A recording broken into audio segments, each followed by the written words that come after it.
ایک عورت ہیں خولہ بنت ثعلبہ رضی اللہ عنہا، ان کے خامن تھے اوس بن مالک، کسی بات پہ ناراض ہو کر طلاق دے دی. طلاق جاہلیت جس کو کہتے تھے طلاق ظہار. طلاق ظہار کیا تھا؟ کوئی شخص اپنی بیوی سے کہتا تو میرے لیے میری ماں کی پشت کی طرح ہے، انت علی کا ظہر امی. تو اس پر 3 طلاق پڑتے تھے اور وہ عورت ہمیشہ کے لیے حرام ہوتی تھی. وہ کہیں اور نکاح کر کے طلاق لے کر بھی پہلے خامد سے شادی نہیں کر سکتی تھی. یہ تھا جاہلیت کا دستور. طلاق کس طرح پڑتی تھی. تو خولہ کو خامد نے کہہ دیا انت علی کا ظہر امی. وہ تو سر پیٹ کے بیٹھ گئی کہ یہ تو نے کیا کر دیا، پچھلی عمر میں مجھے تو نے طلاق دی اور ایسی طلاق دی کہ نہ میں تیرے ساتھ رہ سکوں نہ تو. وہ سیدھی اٹھ کے گئیں اللہ کے نبی کے پاس. حضرت عائشہ کے گھر کی باری تھی. حضرت عائشہ آپ کو کنگھی فرما رہی تھی، کنگھی کر رہی تھی. تو آ کے بیٹھ گئیں یا رسول اللہ میرے خامن نے مجھے طلاق ظہار دی ہے، آپ کا کیا حکم ہے؟ تو چونکہ ابھی اللہ کی طرف سے کوئی حکم نہیں آیا تھا تو آپ نے جو وہاں علاقائی رواج تھا اس کے مطابق آپ نے فرمایا حرمتی علیہ، خولہ طلاق ہو گئی، نکاح ختم. کہ یا رسول اللہ آپ نظر ثانی فرمائیں، آپ نظر ثانی فرمائیں. اکل مالی وافنا شبابی وانشق له بطنی. یا رسول اللہ میری جوانی ڈھل چکی ہے، میں اور شادی نہیں کر سکتی، میرا شباب ختم ہو چکا ہے، میرا پیسہ ختم ہو چکا ہے. وتفرق اہلی، ماں باپ میرے مر چکے ہیں، میں کس کے جا کے دروازے پر بیٹھوں. آپ نظر ثانی فرمائیں.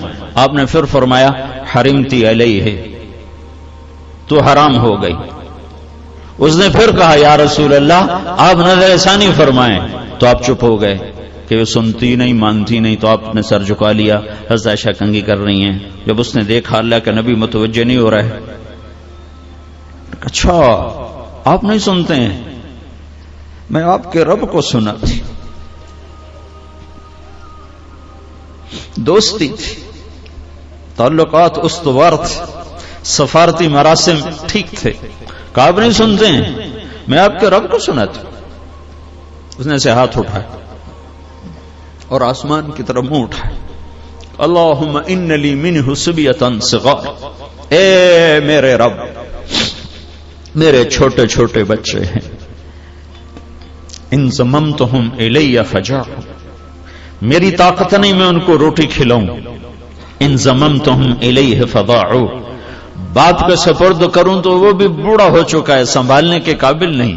یا اللہ اپنے نبی کی زبان پر، اپنے نبی کی زبان پر میرے حق میں فیصلہ اتار. میں قربان جاؤں خولہ کے تعلق اور عشق پر. یہ نہیں کہا کہ فیصلہ اتار، چاہے میں جب فیصلہ آئے گا تو میرے حق میں بھی ہو سکتا ہے، میرے خلاف بھی ہو سکتا ہے. اللہ کو پابند کر رہی ہے، میرے حق میں فیصلہ دینا ہے، میرے خلاف نہیں دینا. لاکھوں لوگ اعتکاف کرتے ہیں پورے پاکستان میں، لاکھوں حرم میں اعتکاف کرتے ہیں اور آنسوؤں کے دریا بہاتے ہیں. ایک آنسو بھی اوپر نہیں جا رہا اور اس کے چند قطرے ٹپکے اور عرش ہل گیا. یا اللہ میرے حق میں فیصلہ اتار، میرے حق میں، خولہ کے حق میں، اپنے نبی کے خلاف میرے حق میں فیصلہ دے. تو ایک دم اللہ کے نبی پر وحی کے آثار، اور آپ ایسے ہو جاتے تھے، گردن ڈھلک جاتی تھی اور غشی طاری ہو جاتی تھی اور ماتھے پہ پسینہ آ جاتا تھا. تو حضرت عائشہ نے کہا خولہ خولہ چپ کرو چپ کرو، وہی آ گئی وہی آ گئی وہی آ گئی. تو خولہ نے، وہ تو اوپر لو لگائی ہوئی تھی، تو اس نے ایسے دیکھا تو آپ پر وحی، تو اس نے اور زور سے رونا شروع کر دیا کہ پتہ نہیں اب اللہ میرے حق میں فیصلہ کر رہا ہے یا میرے خلاف فیصلہ کر رہا ہے. تو جب وحی ختم ہوئی آپ نے ایسے پسینہ پوچھا اور مسکرائے کہ خولہ مبارک ہو، اللہ نے تیرے حق میں فیصلہ کر دیا. صرف فتویٰ نہیں آیا، قرآن آیا تاکہ 1400 سال کے بعد لاہور کی عورتوں کو بتایا جا سکے کہ یوں بھی عورتیں تھیں، اور قیامت تک کے لیے خولہ زندہ ہو گئی قرآن کے ذریعے۔ اور کیا قرآن آیا؟ 28واں سپارہ، قد سمع اللہ قول التي تجادلك في زوجها وتشتكي الى الله والله يسمع تحاوركما ان الله سميع بصير الذين يظاهرون منكم من نسائهم ما هن امهاتهم ان امهاتهم الا اللائي ولدنهم وانهم ليقولون منكرا من القول وزورا وان الله لعفو غفور۔ قرآن آیا اور ایسا خوبصورت ہے کہ میں کیا بتاؤں۔ قد سمع اللہ، قد سمع اللہ۔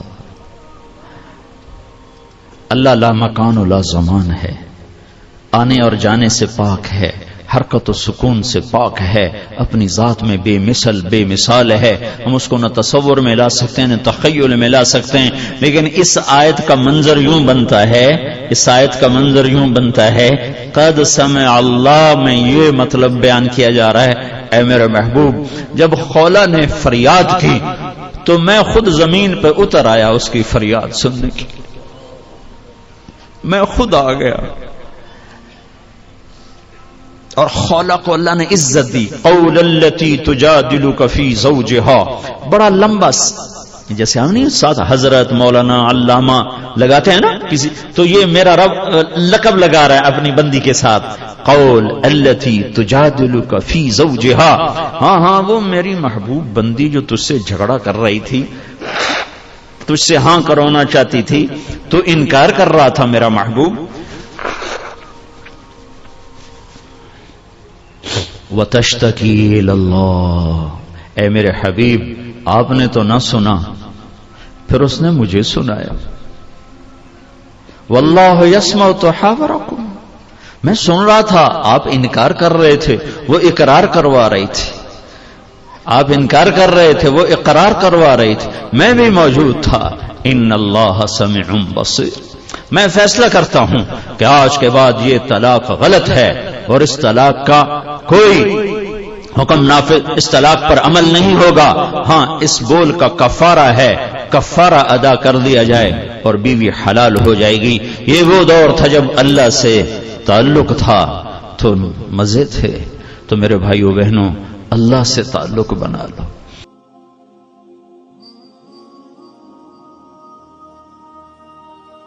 محمدی نظر آؤ، پنجابی نہ نظر آؤ، سندھی نہ نظر آؤ، بلوچی نہ نظر آؤ، پشتو نہ نظر آؤ، محمدی نظر آؤ، محمدی نظر آؤ۔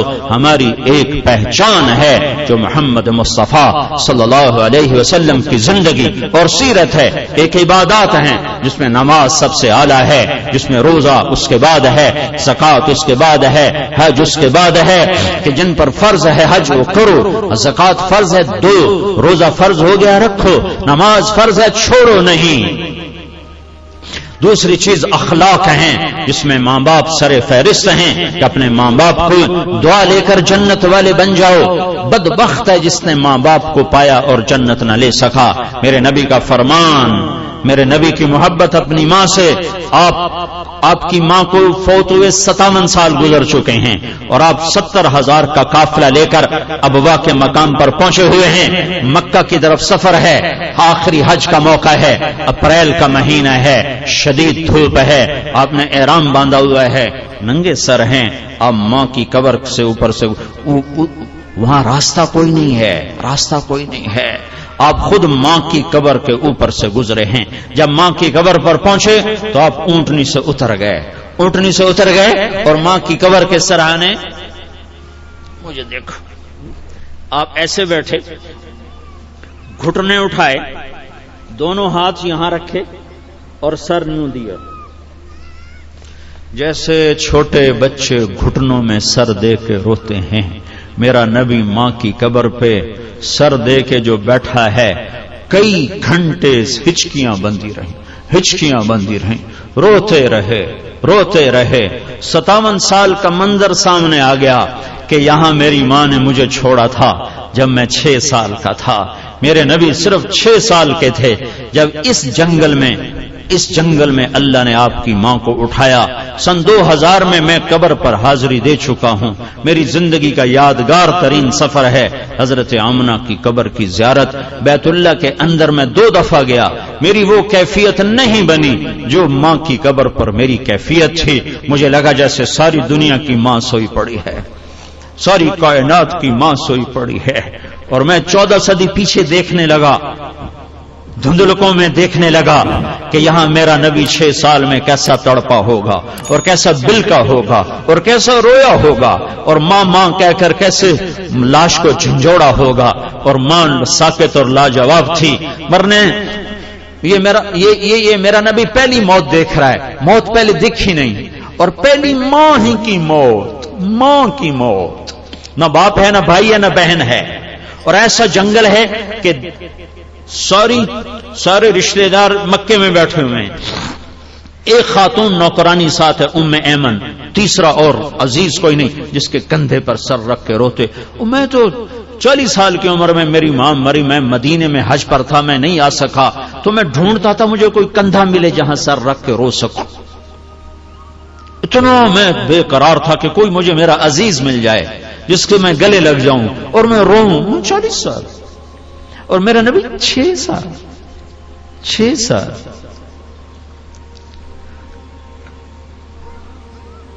اور ماں نے دیکھا بچے کو, آخری نظر, آپ کی آنکھوں میں موٹے موٹے آنسو. ہائے, ابوا کے پہاڑ بھی رو رہے تھے, چشمے فلک بھی گریا تاری تھا, سورج بھی شواؤں کی شکل میں آنسو گرا رہا تھا, بوڑھا آسمان کپ کپا رہا تھا, سنگلاخ پہاڑ موم بن رہے تھے. جب میرے نبی کی ماں زندگی ہار رہی تھی تو آخری الفاظ تھے, ہر زندہ نے بیٹا مر جانا ہے, ہر جوانی نے ڈھل جانا ہے, میں ایک بچہ چھوڑ کے جا رہی ہوں جو کائنات کو پاک کر دے گا. اور یہ کہہ کر گردن ڈھل کی اور میرے حبیب نے یوں سینے پر سر اور چمٹ کے رویا ہے. کیا رویا ہے کہ کائنات کو بھی رلایا ہے. تدفین کے بعد جب اتنا اونچا پہاڑ ہے جتنا یہ ہے, یہ پلر اتنا اونچا پہاڑ تھا, جب نیچے اترے ہیں تو پھر آپ بھاگ کے پہاڑ پہ چڑھ گئے. تو ام ایمن پیچھے پہنچی تو آپ ماں کی قبر سے لپٹے ہوئے, ایسے لپٹے ہوئے. جب ام ایمن قریب پہنچی تو سنا آپ کہہ رہے تھے, اماں تجھے تو پتا تھا تو ہی میرا آخری اور پہلا سہارا ہے, تو بھی مجھے چھوڑ کے چلی گئی. تو بتا میں کس کی گود میں سر, ہائے ہائے, کس کی گود میں سر رکھ کے سوں. واہ میرے رب, تو کتنا بے نیاز ہے, جس کے لیے کائنات بنائی, کتنا اس کو رلایا. ام ایمن نے پکڑا, اٹھو بیٹا چلیں. کہا اماں مجھے چھوڑ دو, میں کہیں نہیں جاؤں گا, میں ماں کے بغیر کہیں نہیں جاؤں گا. پھر میرے نبی نے اس یہ میں سارا واقعہ تمہیں سنا کر حدیث سنانا چاہتا ہوں تاکہ تمہارے اندر حدیث کی عظمت پیدا ہو کہ اس کا بیک گراؤنڈ کتنا زبردست ہے. میرا نبی جو جنت کا چابی بردار ہے, جو مقام محمود کا مالک ہے, جو شفاعت کبریٰ کا مالک ہے, جو ختم نبوت کا تاج سجائے ہوئے ہے, جس کے قدم رکھے بغیر جنت کھل نہ سکے, جس کی شفاعت کے بغیر حساب ہو نہ سکے, جس کی آمد کے بغیر نہ آدم ہوتا, نہ نوح ہوتا, نہ ابراہیم ہوتا, نہ اسماعیل ہوتا, نہ یوسف ہوتا, نہ یعقوب ہوتا. یہ وہ ہستی ہے. اور وہ کہہ رہے ہیں کاش میری ماں زندہ ہوتی تو میں اس کی ایسی خدمت کرتا کہ اگر میں عشاء کی نماز کے مصلی پہ کھڑا ہوتا اور میں سورت فاتحہ پڑھ رہا ہوتا اور ادھر سے میرے گھر سے آواز آتی بیٹا محمد, تو میں نماز توڑ دیتا اور میں یوں منہ کرتا, میں کہتا اماں جی لبیک, میں نماز بعد میں پڑھوں گا. ایک رخ عبادت کا ہے جس میں نماز سب سے آگے ہے, ایک رخ معاشرت کا ہے جس میں اخلاق سب سے آگے ہیں, جس میں ماں باپ خدمت میں سب سے آگے ہیں. آپ سے پوچھا گیا یا رسول اللہ قیامت کب آئے گی؟ کہ یہ تو اللہ کو پتا ہے. کہ کوئی نشانی؟ کہ جب ماؤں کو ذلیل کیا جائے گا تو آ جائے گی. جب لاہور کے جوان بچے بچیاں ماؤں کو ذلیل کریں گے تو قیامت آ جائے گی. یہ نہیں کہا جب کفر آئے گا تو قیامت آئے گی، جب اسلام مٹے گا تو قیامت آئے گی. کہ جب ماؤں کو ذلیل کیا جائے گا تو قیامت قائم ہو جائے گی. یہ میرے نبی کے اخلاق ہیں. معاف کرنا سیکھو، درگزر کرنا سیکھو، گالی سے بچو، جھوٹ سے بچو، غیبت سے بچو، حق تلفی سے بچو، حق مارنے سے بچو. میرے نبی نے ایسے سر پہ ہاتھ مارا، کہا او ہو کتنا سخت حکم آیا ہے. تو سارے صحابہ کانپ گئے، کوئی پوچھ نہ سکا خوف کی وجہ سے. اگلے دن ایک صحابی ہیں محمد بن عبداللہ بن جحش رضی اللہ عنہ، ان کا یا رسول اللہ کیا حکم آیا تھا؟ کل کیا حکم آیا تھا؟ کہ میرے اللہ کا حکم آیا تھا کہ ایک آدمی اللہ کی راہ میں شہید ہو جائے. شہید کہ قطرہ پہلا جب خون کا گرتا ہے تو جنت واجب ہو جاتی. ٹھیک ہوگی بات؟ شہداء قبروں میں زندہ ہوتے ہیں، ٹھیک ہوگی؟ ایسے اٹھیں گے قیامت کے دن کہ ان کے جسم سے خون نکل رہا ہوگا اور اس میں سے مشک کی خوشبو آ رہی ہوگی. یہ شہید میرے نبی کا فرمان ہے، ایک آدمی اللہ کے راستے میں شہید ہو جائے، پھر زندہ ہو، پھر شہید ہو جائے، ایک دفعہ نہیں 2 دفعہ شہید ہو، اور کسی کا مال لے کے مر گیا تو جنت کی ہوا بھی نہیں سونگھ سکتا. جب شہید جنت کی ہوا نہیں سونگھ سکتا تو یہ سارا لاہور جو لینڈ مافیا بنا ہوا ہے اور یہ سارے تاجر جو بددیانتی کو تجارت کہہ رہے ہیں، اور کھوٹ کو، سود کو، ہیرا پھیری کو تجارت کہہ رہے ہیں، اور یہ ساری افسر شاہی جو رشوت کو اپنا حق کہہ رہے ہیں، یہ اللہ کا سامنا کیسے کریں گے؟ ہم تو اللہ کو نہیں چھوڑتے. ہر شے یہی تو پیغام حسین ہے کہ اولاد ذبح کرا دو، اللہ کو نہ چھوڑو. اپنے آپ کو ذبح کرا دو، اللہ کو نہ چھوڑو. اہل بیت کے خون کا ایک قطرہ 7 زمین آسمان سے زیادہ قیمتی ہے. یہ تاجر کہتے ہیں بڑا گھر بنانا ہے، ڈیفنس میں 4 کنال کا گھر بنانا ہے. افسر کہتا ہے میں نے بچے کو ایچسن کالج میں پڑھانا ہے تو میں پیسے کہاں سے لوں، میں نے مرنا ہی ہے. اور حسین کہتا ہے میرے عبداللہ کو ذبح نیزے پہ چڑھا دو، میں نے اللہ کو نہیں چھوڑنا ہے. جس کو میرے نبی نے سینے سے لگایا. حضرت حسین بازار میں گلی میں کھیل رہے تھے تو اللہ کے نبی پیچھے دوڑ پڑے، پکڑو پکڑو پکڑو. صحابہ کا پورا مجمع ساتھ ہے اور آپ آگے ان کے پیچھے پکڑو پکڑو پکڑو. تو حسین آگے آگے بھاگ رہے ہیں اور ہنس رہے ہیں، بھاگ رہے ہیں، اور اللہ کے نبی آہستہ آہستہ پیچھے. زیادہ تیز نہیں نا، وہ حسین یوں سمجھ رہے تھے کہ آج تو میرا نانا مجھے پکڑ ہی نہیں سکتا. تو آپ پیچھے ہولے ہولے کر رہے تھے، وہ آگے بھاگ رہے تھے، ہنس رہے تھے. سارے صحابہ یہ منظر دیکھ رہے ہیں، 2 جہان کا سردار کیسے اپنے لاڈلے سے کھیل رہا ہے. تو کہا یہ پکڑا گیا، اور پکڑ کے اٹھایا، تھوڑی چومی، ہونٹ چومے، ماتھا چوما، کہ حسین مجھ سے ہے، میں اس سے ہوں. اور آج اس کا سر کٹا پڑا ہے. اور ابن زیاد ہاتھ میں چھڑی لے کر ہونٹوں پہ چھڑی ماری، پھر ماری، پھر ماری.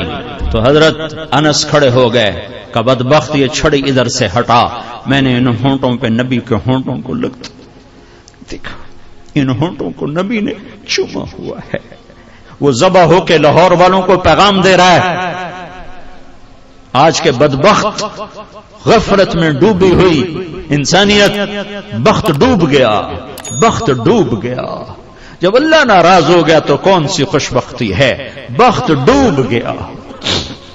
جب اللہ ناراض ہو گیا تو کون سی کامیابی ہے، ناکام ہو گئے. ساری دنیا دھوکے کا شکار ہو گئی. کہ ہٹا، میں نے ان ہونٹوں پہ نبی کے ہونٹوں کو لگتے دیکھا ہوا ہے. سارا گھر ذبح ہو گیا، 16 ذبح ہو گئے. معصوم عبداللہ کے بھی گلے کے تیر پار ہو گئے.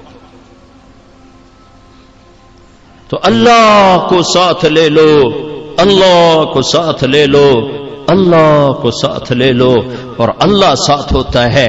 جناب رسول اللہ صلی اللہ علیہ وسلم کی مبارک زندگی اور ترتیب پر یہ کرو گے تو اللہ تمہارا ساتھی ہے. یہ نہیں کریں گے تو دنیا کا کوئی سیاسی طبقہ ہمیں اس بھٹی سے نہیں نکال سکتا، اس دلدل سے نہیں نکال سکتا. ہمارے حکمران تو ہے ہی نہیں، ان بیچاروں کے ہاتھ میں کچھ نہیں ہے. ہماری تقدیر کا مالک اللہ ہے، ہمارے بننے بگڑنے کا مالک اللہ ہے۔ وَلَوْ أَنَّ أَهْلَ الْقُرَىٰ آمَنُوا وَاتَّقَوْا لَفَتَحْنَا عَلَيْهِمْ بَرَكَاتٍ مِّنَ السَّمَاءِ وَالْأَرْضِ۔ تم میری مان جاؤ، میں زمین آسمان کی برتوں کے دروازے کھول دوں۔ میں حکمرانوں کو اس لیے دوش نہیں دیتا کہ حکمران، فوج، پولیس، افسر شاہی 15-20 لاکھ سے زیادہ نہیں ہیں، زیادہ چھلانگ مارو، یہ سارا مجمع 20 لاکھ کا ہوگا اور آبادی 15 کروڑ ہے، 20 لاکھ انتہائی بدترین ہوں اور باقی 15-14 کروڑ 60 لاکھ اگر نیک ہوں، رب ذوالجلال کی قسم یہاں دودھ اور شہد کی نہریں اللہ بہا دے۔ حکمران نہیں، طارق جمیل بگڑا ہوا ہے، تاجر بگڑا ہوا ہے، زمیندار بگڑا ہوا ہے، عورت بگڑی ہوئی ہے، مرد بگڑا ہوا ہے، جوان باغی ہے، بوڑھے باغی ہیں، غریب باغی ہیں، مالدار باغی ہیں، سارے ہم اس کشتی کے ڈبونے میں، صرف ناخدا ملاح کا ہاتھ نہیں ہے، مسافروں کے ہاتھ میں بھی برمے ہیں اور اپنی کشتی میں چھید کر رہے ہیں۔ 50-15 کروڑ میں 2-4 کروڑ بھی برے ہوں تو کچھ نہیں ہوتا، باقی اگر صحیح ہوں نہیں، ہم سب نافرمان ہو چکے ہیں۔ ہمیں اللہ کو منانے کی ضرورت ہے اور اللہ کو منانا اتنا آسان ہے۔ میرا رب کہتا ہے، میرے بندہ، میری بندی، چل گناہ کر لے حوصلے گناہ کے، کتنے کر، زمین بھر دے، اور کتنے کر، چاند تاروں کو بھر دے، اور کتنے کر، خلا کو بھر دے، اور کتنے کر، تہ بتہ چڑھ جا، اور کتنے کر، آسمان کی چھت کو اپنے گناہ لگا دے، مجھ سے کروڑوں اربوں سال کی عمر لے اور گناہ کے اسباب لے اور کرتا کرتا کرتا تہ بتہ آسمان کی چھت کو لگا دے، پھر ایک دفعہ، صرف ایک دفعہ یوں کہہ یا اللہ معاف کر دے، تو میں سارے ہی معاف کر دوں۔ میں منتیں نہیں کرواؤں گا، ماں منتیں کرواتی ہے، باپ منتیں کرواتا ہے، میں نہیں کروں تو کہے گا یا اللہ معاف کر، میں کہوں گا جاؤ معاف کر دیا۔ تو میرے عزیزو، سب جوان بیٹھے ہو، آج توبہ کر کے اٹھو، تبلیغ میں وقت لگاؤ۔ تبلیغ اللہ رسول سے محبت کا بہت بڑا کام ہو رہا ہے، بڑے صدیوں کے بعد ایک کام ملا ہے جو فرقہ واریت سے پاک ہے، جو تعصب سے پاک ہے، جو طعن و تشنیع اور تنقید سے پاک ہے۔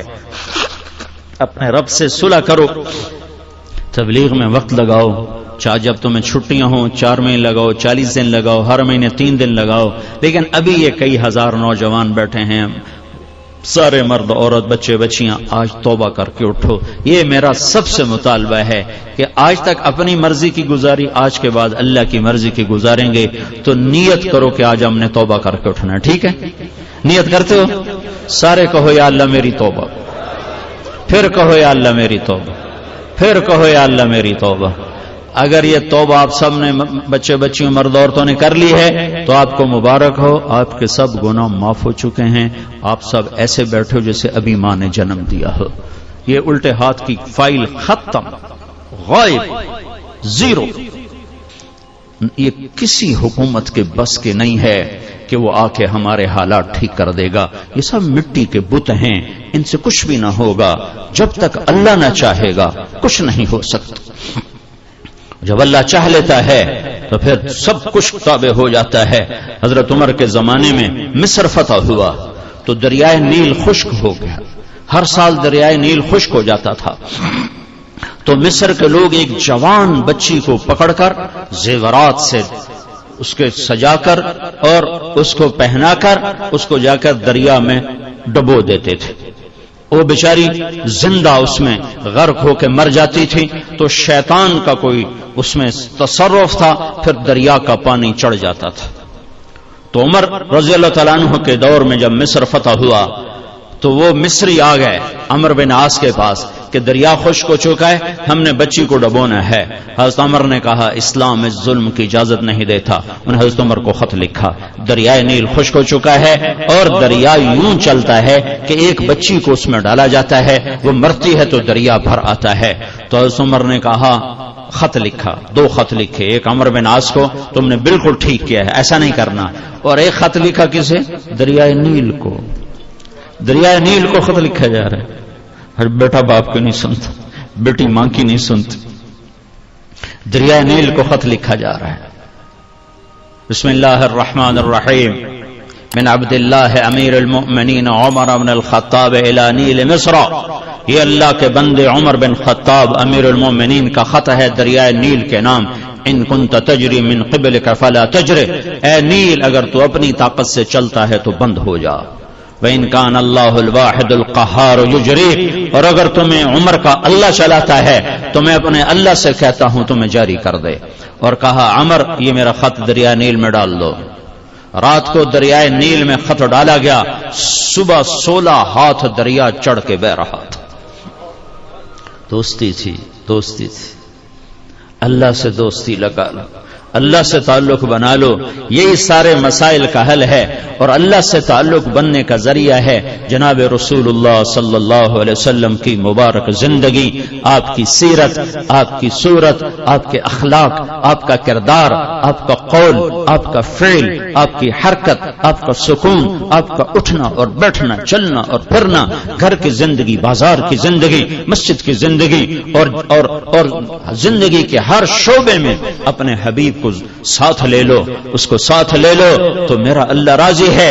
میرے رب کا اعلان ہے، یا محمد لو استفتحونی کل باب وجاؤنی من کل طریق لا افتح علیہم الا ان یکونوا وراءک، لاہور کی امت کو سنا دے، عورتوں مردوں کو سنا دے، جنہیں اللہ چاہیے، جنہیں اللہ چاہیے، جنہیں اللہ چاہیے، انہیں تیرے پیچھے چلنا پڑے گا، تیرے پیچھے نہ چلے تو میں نہیں ملوں گا۔ وہ ابو لہب چاچا کیوں نہ ہو، میں کہوں گا تبت یدا ابی لہب وتب۔ اور وہ غلام حبشی، کون غلام حبشی؟ کون؟ بلال، وہ تیری مان جائے، تیرا بن جائے۔ آہا ہا ہا، میرے رب نے کیا کر کے دکھایا۔ مسجد نبوی کا مؤذن بنایا، سیدنا سید ابو لہب سید ہو کے پلیت ہو گیا، اور بلال حبشی ہو کے سید ہو گیا۔ میرے نبی نے کہا سلمان منا اہل البیت، سلمان فارسی کے بارے میں جھگڑا ہو گیا، مہاجرین کہنے لگے سلمان ہم میں سے ہے، اور مدینے والے کہنے لگے سلمان ہم میں سے ہے، یہ جھگڑا ہو گیا۔ خندق کی کھدائی ہو رہی ہے، اور مکے اور مدینے والوں میں زمین تقسیم کی جا رہی، یہاں یہ کھدائی کریں، یہاں یہ کھدائی کریں، یہاں یہ کھدائی کریں۔ تو اب انصار ادھر ہو گئے، مہاجرین ادھر ہو گئے۔ سلمان فارسی کون ہے؟ نہ تو عربی ہیں، نہ مدنی ہیں، نہ مکی ہیں، لہذا کون ہے بھائی؟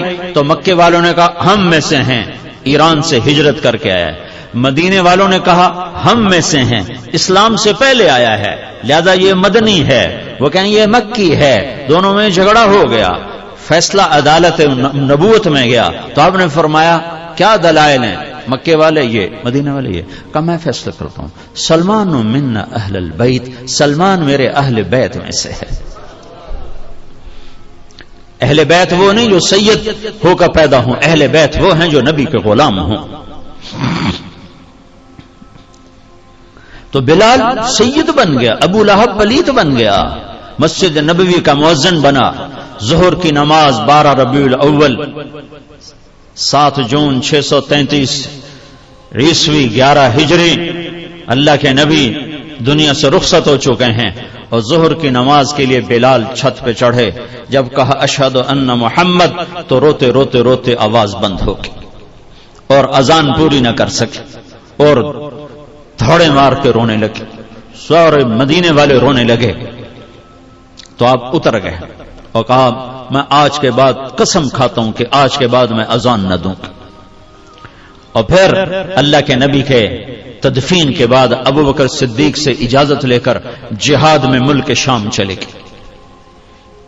6 مہینے لوٹ کے نہیں آئے، 6 مہینے گزرے، 1,00,000 صحابہ نکلے ہوئے تھے جہاد میں، 1,00,000، کسی کو خواب نہیں آیا، صرف بلال کو خواب آیا۔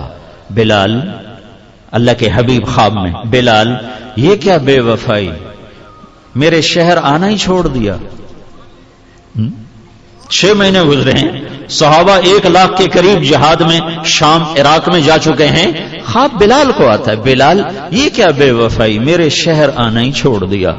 رات آنکھ کھلی، اونٹنی پہ سوار ہوئے، سوائے پیشاب اور نماز کے نہیں رکے، اور چل سو چل، چل سو چل، چل سو چل، چل سو چل، 7ویں دن مدینے پہنچے، اور ان کو یہ یاد ہی نہیں رہا کہ اللہ کے نبی دنیا سے جا چکے ہیں۔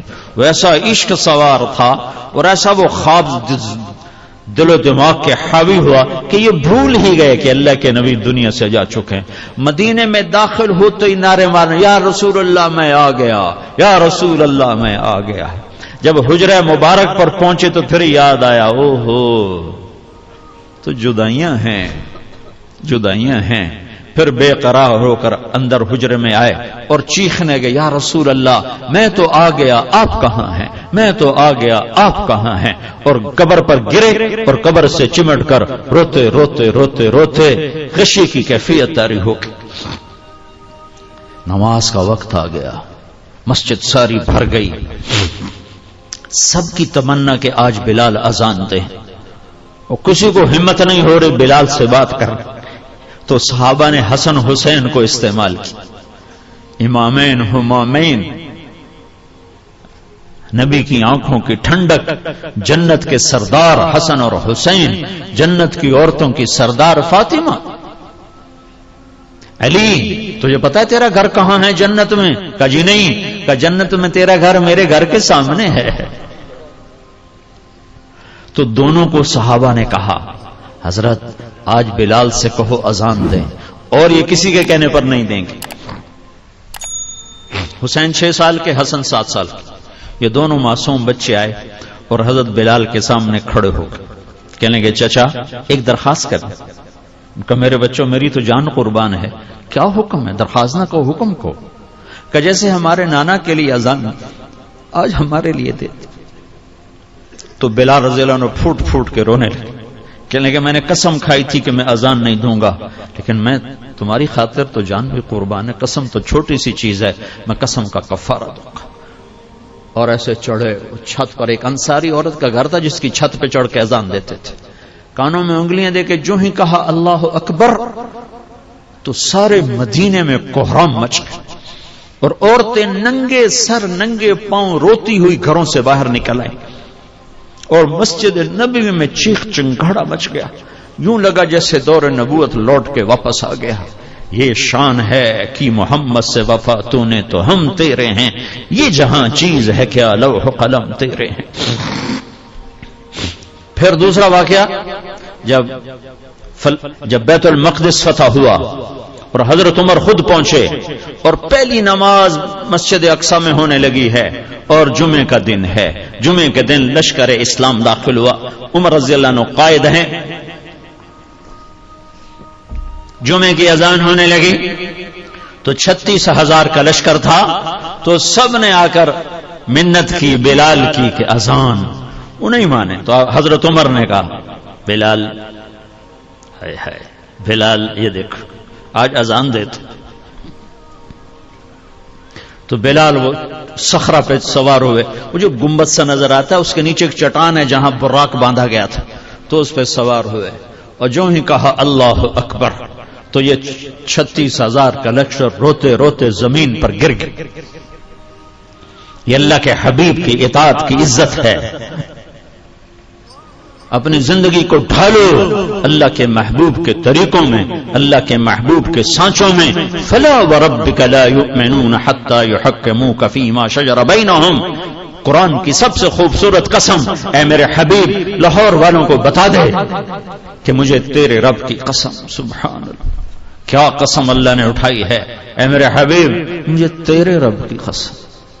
یہ عشق کی انتہا ہے، محبت کی انتہا ہے کہ اللہ تعالیٰ ہے خود ہی رب محمد ہے، لیکن قسم یوں اٹھا رہا ہے جیسے رب محمد کوئی اور ہے، قسم اٹھانے والا کوئی اور ہے، کہہ رہا مجھے تیرے رب کی قسم۔ میں اس کو اردو میں کبھی بھی بیان نہ کر پاؤں گا، اور دنیا کا کوئی بھی شخص اس کو اردو میں، انگریزی میں، ہندی میں، فارسی میں نہیں ڈھال سکتا۔ فلا وربک، فلا وربک، سبحان، اے میرے حبیب، مجھے تیرے رب کی قسم، جو اپنائیت اور جو شہد ان جملوں ان لفظوں میں بھرا ہوا ہے، میں کہاں سے لے کر لاؤں ترجمہ اس کا؟ مجھے تیرے رب کی قسم، علامہ اقبال میڈیکل کالج کے نوجوان بچے بچیوں کو بتا دے کہ تیرے غلام بنے گے تو میں ان کا ہوں، ورنہ میں کسی کا نہیں تیرے سوا۔ تو اللہ کو اپناؤ، اللہ کو اپناؤ، غلامی مصطفیٰ کے ساتھ، غلامی رسول کے ساتھ، غلام محمد بن کے چلو، غلام رسول بن کے چلو، غلام نبی بن کے چلو، اللہ کے حبیب کے طریقوں میں ڈھل کے چلو، سیکھ کے چلو۔ یہ اللہ تک پہنچنے کا راستہ ہے۔ ڈاکٹر بنو، بادشاہ بنو، انجینئر بنو، جو مرضی بنو، لیکن غلام مصطفیٰ بن کے بنو، پھر اللہ تمہارا ہے، پھر اللہ تمہارا ہے۔ ساری کائنات اس نے اپنے حبیب کے قدموں پہ جھکا دی، اس کی ایک ایک ادا کو محفوظ کر دیا، اس کے ایک ایک طریقے کو محفوظ کر دیا۔ وہ دنیا اس سے بڑا محسن کوئی ہے تو دکھا دو، اس سے بڑا کوئی محسن ہے تو دکھا دو، اس سے بڑا کوئی عالی مقام کدھر ہے؟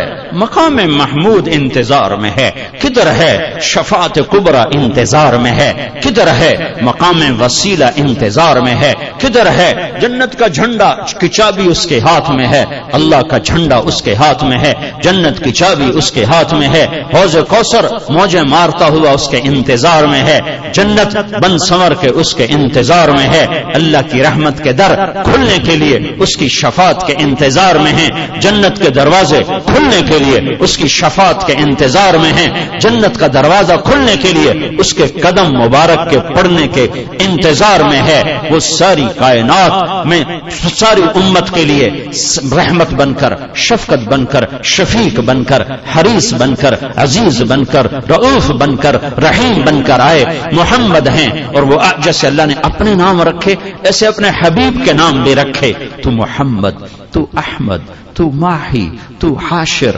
تو عاقب، تو فاتح، تو خاتم، تو ابو القاسم، تو طٰہٰ، تو یاسین، تو مجتبیٰ، تو مرتضیٰ، تو حامیم، تو مرتضیٰ، تو مجتبیٰ، تو مصطفیٰ، تو باطن، تو ظاہر، تو اول، تو آخر، تو شاہد، تو رشید، تو مبشر، تو نذیر، تو داعی الی اللہ، تو سراج منیر، تو مزمل، تو مدثر۔ مزمل اور مدثر میں جو لاڈ ہے، اللہ کی قسم لاکھوں کتابیں لکھ دو تو ایک لفظ کا مطلب ادا نہیں ہو سکتا۔ یا ایھا المزمل، یا ایھا المدثر، اوئے ہائے کیا محبت ہے! کبھی مزمل، کبھی مدثر، کبھی طٰہٰ، کبھی یاسین، کبھی مبشر، کبھی نذیر، کبھی داعی الی اللہ، کبھی سراج منیر، کبھی حامد، کبھی محمود، کبھی رشید، کبھی عاقب، کبھی فاتح، کبھی اجود، کبھی اکحل، کبھی احور، کبھی ابیض، کبھی اہدب، کبھی اعلم، کبھی انور، کبھی اشرف، کبھی اعز، کبھی اتم، کبھی اجل، کبھی اشرف، کبھی اجمل، کبھی احسن۔ کیا کیا میں الفاظ لاؤں جو میرے نبی کے لیے میرے اللہ نے چن چن کے اس کی جھولی میں ڈالے۔ وَأَحْسَنَ مِنْكَ لَمْ تَرَ قَطُّ عَيْنِي، تیرے جیسا حسین میری آنکھ نے نہیں دیکھا۔ حسن ظاہر کے لیے حسن کا لفظ ہے۔ وَأَجْمَلَ مِنْكَ لَمْ تَلِدِ النِّسَاءُ، تیرے جیسے جمال والا کسی ماں نے نہیں جنا۔ حسب نسب کی خوبصورتی کے لیے جمال ہے، شکل کی خوبصورتی کے لیے حسن ہے۔ تو میرے حسان نے کہا، میرے نبی کے شاعر نے کہا، تیرے جیسا حسین میری آنکھ نے نہیں دیکھا، تیرے جیسے حسب نسب والا کسی ماں نے نہیں جانا۔ تیرا نسب تو آدم تک تیرے رب نے محفوظ کر دیا۔ تو محمد بن عبداللہ بن عبد المطلب بن ہاشم بن عبد مناف بن قصی بن کلاب بن مرہ بن کعب بن لوی بن غالب بن فہر بن مالک بن نضر بن کنانہ بن خزیمہ بن مدرکہ بن الیاس بن مدر بن نزار بن معد بن عدنان بن اود بن حمیسہ بن سلامان بن عوس بن بوز بن قموال بن ابی بن عوام بن ناشد بن حذاء بن بلداس بن یدلاف بن طابخ بن جاحم بن ناحش بن ماخي بن عيفي بن عبقر بن عبيد بن الدعاء بن حمدان بن سنبر بن يثربي بن يحزن بن يلحن بن إرعبا بن عيذي بن زيشان بن عيسر بن أقناط بن إيهام بن مقصر بن ناهث بن زاره بن سمي بن مزي بن عوض بن عرام بن قيدار بن إسماعيل بن إبراهيم بن آذر بن ناهور بن سروج بن رعيل بن فائش بن عابر بن أرفخشاد بن سام بن نوح بن لامك بن متوشاله بن إدريس بن يرد بن ملهلئيل بن قينان بن آنوش بن شيس وبن آدم عليه الصلاة والسلام. يا محمد رسول الله وأحسن منك لم تر قط عيني وأجمل منك لم تلد النساء خلقت مبرأ من كل عيب كأنك قد خلقت كما تشاء يا خير من دفنت في البقاء أعظمه فطاب من طيبهن القاع والأكم نفس الفداء لقبر أنت ساكنه فيه العفاف وفيه الجود والكرم أنت الشفيع الذي ترجى شفاعته على الصراط إذا ما زلت القدم وصاحباك لا أنساهما أبدا مني السلام عليكم ما جرى القلم نسيما جانب بطحا گذر کن ز احوال محمد را خبر کن ببرئی جان مشتاقم دراجا فداء روضہ خیر البشر کن. یہ ہے محمد مصطفیٰ صلی اللہ علیہ وسلم.